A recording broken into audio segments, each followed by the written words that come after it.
all started about a year ago. We had training with children's about septic kids and respiratory distress, and they were teaching us that we need to intubate these kids, which is pretty aggressive. I asked children's staff, why can't we start CPAPing kids? And they said there's no reason not to. It's just unheard of in the pre-hospital setting. The risks and complications of non-invasive CPAP versus intubation and ventilator are hugely different. People that are ventilated with ET tubes often get pneumonia. Sometimes they have airway damage from the actual procedure putting the tube in. Intubation is one of the most invasive things we can do. When we have to intubate you, that means your breathing has almost stopped or stopped completely. Anytime a child is involved, it's always a stressful run. But when you start adding the fact that a child isn't breathing, it's just that much worse. We actually had a resident, Kyle Goodnight. He's actually a Delaware County paramedic, and his daughter several years ago was going into septic shock, and they were able to utilize the CPAP instead of going through intubation. Camden Goodnight was my inspiration.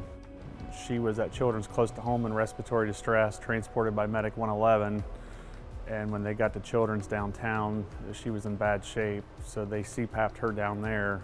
Rob came to the ICU and visited. He came up to me and he's like, hey Kyle, ever since I saw Camden in the hospital, I don't know why we can't do pediatric CPAP on the truck. And I'm like, yeah, I don't understand why either. They do it in a hospital setting. That's kind of how it started, Rob and I just talking about that. And then just within the last 2 months, this whole process came about with, coming to City Hall and talking to the community about it. Westerville EMS had the idea, and then they came to Children's and they said, we'd love to do this for kids. So we were able to come alongside Westerville with this great idea that was very forward-thinking and bring our pediatric expertise and make it happen.